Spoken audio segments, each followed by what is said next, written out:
خدا باپ، خدا بیٹے اور خدا روح القدس کے نام سے آمین۔ خداوند کی طرف سے میں آپ سب کو سلام پیش کرتا ہوں۔ میرا نام پاسٹر دمیانو صادق ہے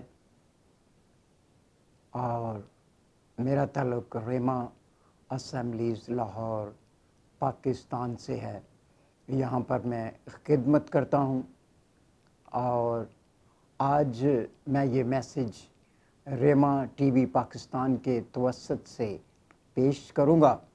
میں شکر گزار ہوں ریما ٹی وی کی ساری ٹیم کا، جنہوں نے مجھے موقع دیا کہ میں ان کے چینل کے ذریعے سے، اس چینل کے ذریعے سے خدا کے کلام کی خدمت کر سکوں۔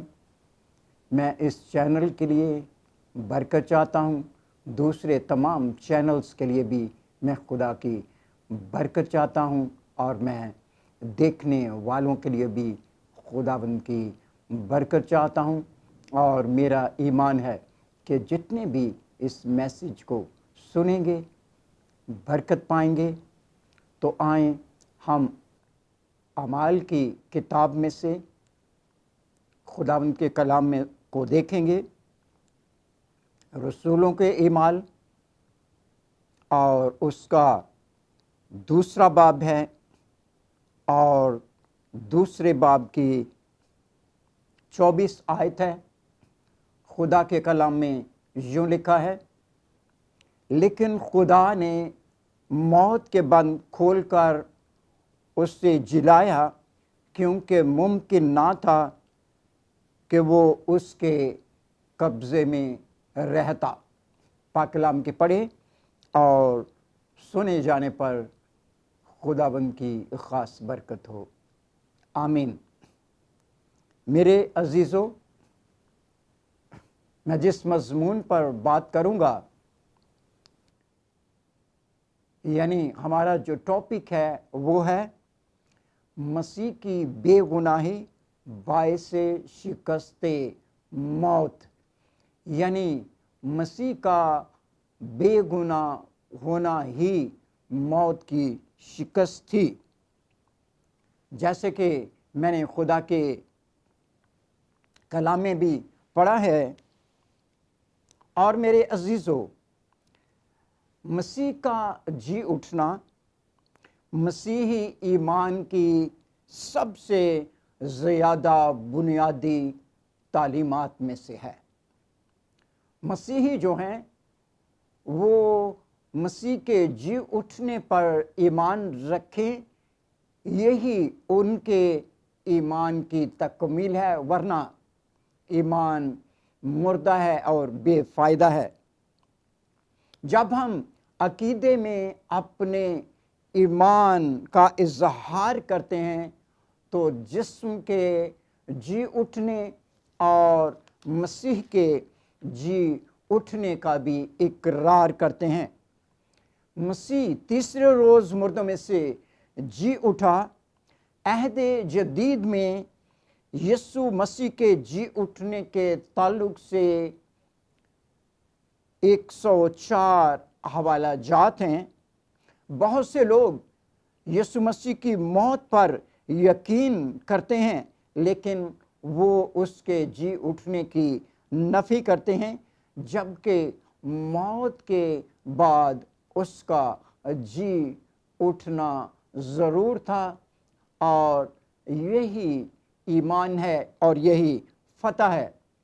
اور آج ہم مسیح یسوع کے جی اٹھنے کے اسباب پر بھی غور کریں گے، اور آج ہم ایک بہت ہی اہم اور نقطے پر بات کرنے والے ہیں، لیکن اس نقطے کو بیان کرنے سے پہلے، اس کو پیش کرنے سے پہلے میرا آپ سب سے ایک سوال بھی ہے، اور اس سوال پر آپ نے غور کرنا ہے، اور وہ سوال یہ ہے کہ کیا کوئی گناہگار نجات دہندہ ہو سکتا ہے؟ اس سوال پر آپ غور کریں اور اس پر تحقیق بھی کریں، اور جب آپ اس سوال پر غور کریں گے اور اس کی تحقیق کریں گے تو یہ آپ کو نجات دہندہ تک لے کر جائے گی۔ اور اب ہم یسوع مسیح کے مردوں میں سے جی اٹھنے کی حقیقت پر بات کریں گے۔ میرے عزیزو، بائبل مقدس میں واضح طور پر بیان آیا ہے کہ گناہ کی مزدوری موت ہے۔ اس کا مطلب ہے کہ جہاں گناہ ہے وہاں موت ہے۔ اگر کوئی گناہ کرتا ہے تو گناہ کی موت مر جائے گا، یعنی ہمیشہ کی موت مر جائے گا اور ابدی زندگی نہیں پا سکے گا۔ اس لیے جہاں گناہ ہے وہاں موت ہے، اور جہاں گناہ نہیں وہاں موت بھی نہیں۔ آسمان پر گناہ نہیں، اسی لیے وہاں پر موت بھی نہیں۔ یسوع مسیح کی زندگی بھی گناہ سے پاک تھی، اس میں گناہ نہیں تھا، اس لیے ممکن نہیں تھا کہ وہ موت کے قبضے میں رہتا۔ موت کا قبضہ ان لوگوں پر رہتا ہے جو گناہ کے زیر سایہ رہتے ہیں۔ آدم اور حوا سے بھی خدا نے یہی کہا تھا کہ جس روز تو نے اس پھل میں سے کھایا جس سے منع کیا گیا ہے، اسی روز تو مرا۔ پیدائش کی کتاب اس کے 2 باب کی 17ویں آیت۔ اور اس گناہ کی وجہ سے موت سب انسانوں میں پھیل گئی، لیکن مسیح کے تعلق سے ایسا نہیں ہے، کیونکہ اس میں گناہ نہیں تھا۔ اور میرے عزیزو، عبرانیوں کا خط اور اس کے 9ویں باب کی 14ویں آیت میں لکھا ہے، تو مسیح کا خون جس نے اپنے آپ کو ازلی روح کے وسیلے سے خدا کے سامنے بے عیب قربان کر دیا، تمہارے دلوں کو مردہ کاموں سے کیوں نہ پاک کرے گا، تاکہ زندہ خدا کی عبادت کریں۔ میرے عزیزو، بے عیب لفظ یسوع مسیح کے لیے استعمال ہوا ہے۔ بائبل مقدس کی واحد بے عیب شخصیت یسوع مسیح ہے، اور انسانی تاریخ کی واحد بے عیب شخصیت بھی یسوع المسیح ہے۔ اور عہد عتیق کی گناہوں کے لیے گزرانی جانے والی قربانیاں آنے والی مسیح کی گناہوں کے لیے قربانی کا ایک عکس تھی، اور قربانی کے لیے بے عیب جانور کا ہونا ضروری تھا۔ اس کے علاوہ قربانی قابل قبول نہیں تھی۔ مقبول ٹھہرنے کے لیے بے عیب ہونا ضروری تھا۔ اس لیے مسیح ہمارے لیے بے عیب برا ہے جو قربان ہوا۔ پولس رسول یوں لکھتا ہے، چنانچہ تم بے خمیر ہو، کیونکہ ہمارا بھی فسح یعنی مسیح قربان ہوا۔ اور پہلا کرنتھیوں 5 باب اور اس کی 7 آیت، اور عبرانیوں 10 باب 10 میں لکھا ہے، اسی مرضی کے سبب سے ہم یسوع مسیح کے جسم کے ایک ہی بار قربان ہونے کے وسیلے سے پاک کیے گئے ہیں۔ بائبل مقدس اور خود مسیح بھی اپنے آپ کو بے گناہ کہتا ہے۔ اور میرے عزیزو، اب ہم نئے عہد نامے میں سے یسوع مسیح کی بے گناہی کے تعلق سے شواہد کو دیکھیں گے، اور سب سے پہلے ہم دیکھیں گے کہ فرشتے بھی جو ہیں وہ یسوع مسیح کی بے گناہی کا اقرار کرتے ہیں۔ جبرائیل فرشتہ جب مقدسہ مریم کے پاس بھیجا گیا تو جبرائیل فرشتے نے اس کو مولود مقدس کہا، لوکا کی انجیل اور اس کا پہلا باب اور اس کی 35ویں آیت، یعنی مقدس بچے کا ہونا، مقدس بچے کا جنم، نسل آدم سے پیدا ہونے والے کسی بچے کے بارے میں کبھی بھی ایسا نہیں کہا گیا۔ اور دوسرے نمبر پر ابلیس کا بیان ہے، بدروحوں نے بھی یسوع کو پہچانا کہ وہ قدوس ہے۔ بدروحوں نے بھی یسوع مسیح سے کہا کہ تو خدا کا قدوس ہے، یعنی کہ تو مقدس ہے، تو پاک ہے اور تجھ میں گناہ نہیں ہے۔ مرکز کی انجیل اور اس کا پہلا باب اور اس کی 24ویں آیت، اور اس کے بعد میرے عزیزو آدمیوں کا بیان ہے، انسانوں کا بیان ہے۔ پہلے نمبر پر پیلاطس نے اسے بے قصور ٹھہرایا، اس نے ان سے کہا کہ میں اس میں کوئی قصور نہیں پاتا۔ یوحنا کی انجیل اس کا 18 باب اور اس کی 38 آیت، اور پھر دوسرے نمبر پر پیلاطس کی بیوی اسے راست باز کہتی ہے۔ متی کی انجیل اور اس کا 27 باب اور 19 آیت، اور پھر ڈاکو نے بھی اسے بے قصور ٹھہرایا۔ اور لوکا کی انجیل اور اس کا 23 باب اور اس کی 41 آیت، اور اس کے بعد چوتھے نمبر پر ہیرودیس اس کے مرنے کا کوئی جواز نہ تلاش کر سکا، اور اس نے اس کو یسوع مسیح کو پیلاطس کے پاس واپس بھیجا۔ لوکا کی انجیل اس کا 23 باب اور اس کی 15 آیت، اور یہودا جس نے یسوع مسیح کو پکڑوایا، اس نے بھی کہا کہ میں نے ایک بے گناہ کو قتل کے لیے پکڑوایا۔ متی کی انجیل اس کا 27 باب اور اس کی 4 آیت، اور اس کے بعد یوحنا کی انجیل میں یسوع مسیح کا اپنا بہت خوبصورت اور سب سے بڑا اور سب سے ضروری بیان ہے کہ تم میں کون مجھ پر گناہ ثابت کرتا ہے۔ یوحنا کی انجیل اس کا 8 باب اور اس کی 46 آیت۔ کبھی کسی نبی نے ایسا دعویٰ نہیں کیا، اس لیے یسوع مسیح جو ہے وہ بے گناہ ہے۔ خود اپنے بارے میں بیان کرتے ہیں کہ تم میں سے کون مجھ پر گناہ ثابت کرتا ہے، کوئی کر ہی نہیں سکتا تھا۔ تو اس سے ہمیں پتہ چلتا ہے، ہم دیکھتے ہیں کہ یسوع مسیح جو ہیں وہ بے گناہ تھے۔ اس کے رسولوں نے اس کی بے گناہی کے بارے میں بیانات دیے۔ سب سے پہلے ہم پولس رسول کے بارے میں دیکھتے ہیں۔ اس نے لکھا ہے، جو گناہ نہ تھا اسی کو اس نے ہمارے واسطے گناہ ٹھہرایا، تاکہ ہم اس میں ہو کر خدا کی راست بازی ہو جائیں۔ دوسرا کرنتھیوں 5واں باب اور اس کی 21 آیت۔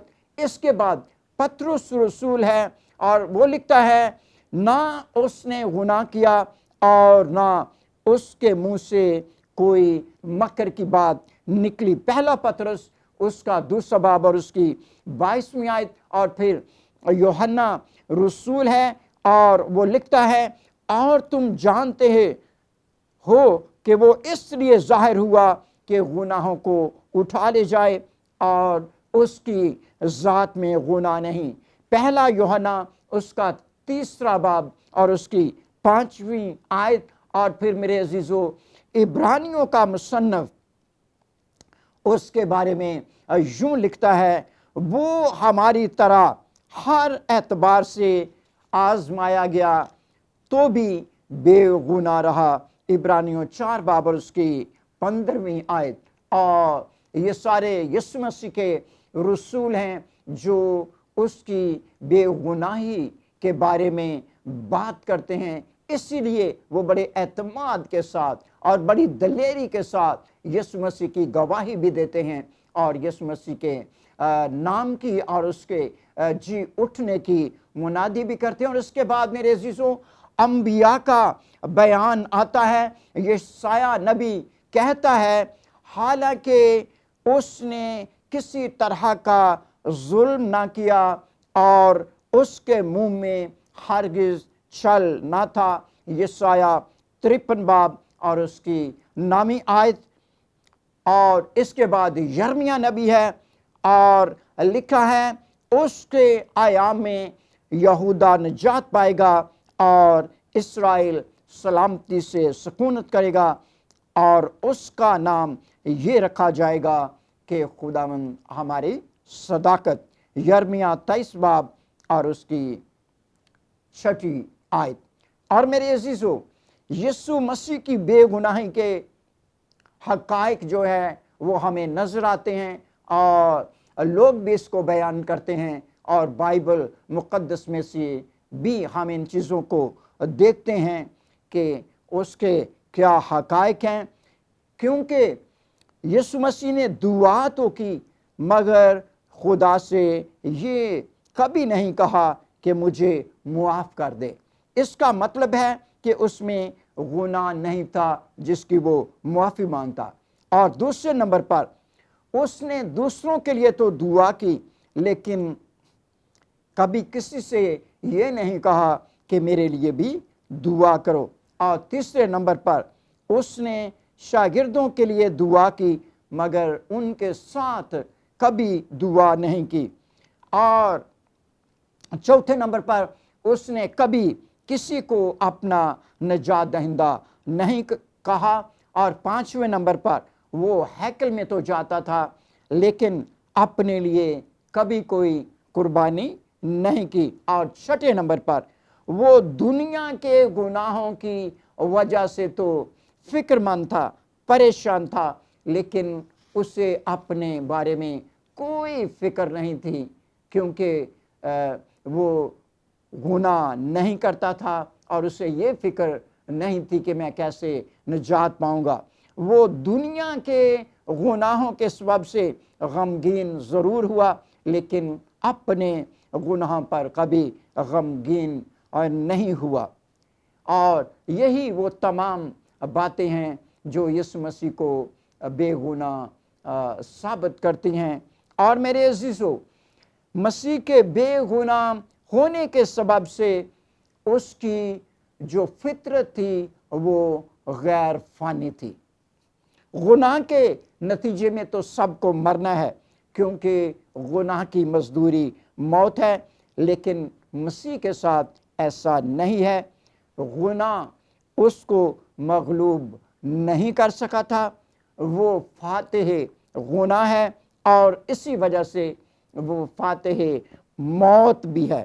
یسوع بے گناہ تھا اس لیے وہ غیر فانی تھا۔ گناہ مسیح کو تباہ نہ کر سکا۔ اگر وہ موا تو وہ ہمارے گناہ تھے، وہ ہمارے لیے موا۔ یسوع اس لیے غیر فانی تھا کیونکہ وہ بے گناہ تھا۔ وہ اس لیے بھی بے گناہ تھا کیونکہ اس کی پیدائش کمواری سے ہوئی اور اس کی پیدائش ہماری طرح نہیں ہوئی، یعنی مرد اور عورت کے ملاپ سے۔ وہ روح القدس کی قدرت سے پیدا ہوا، اس لیے موت اس کے سامنے شرمندہ ہو گئی، موت شکست کھا گئی کیونکہ گناہ کی وجہ سے موت آئی۔ لیکن مسیح کی بدولت ہم کہہ سکتے ہیں کہ آئے موت تیری فتح کہاں رہی، تیرا ڈنگ کہاں رہا۔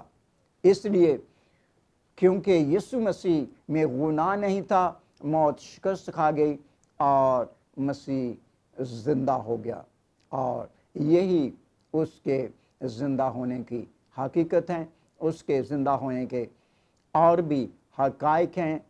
میرے عزیزو، یسوع مسیح زندہ خدا ہے، موت اس پر غالب نہیں آ سکی، اور میں آپ کو دعوت دیتا ہوں کہ زندہ مسیح پر ایمان لائیں۔ میری طرف سے آپ سب کو عید قیامت المسیح بہت بہت مبارک ہو۔ خداوند آپ سب کو بہت برکت دے۔ آمین۔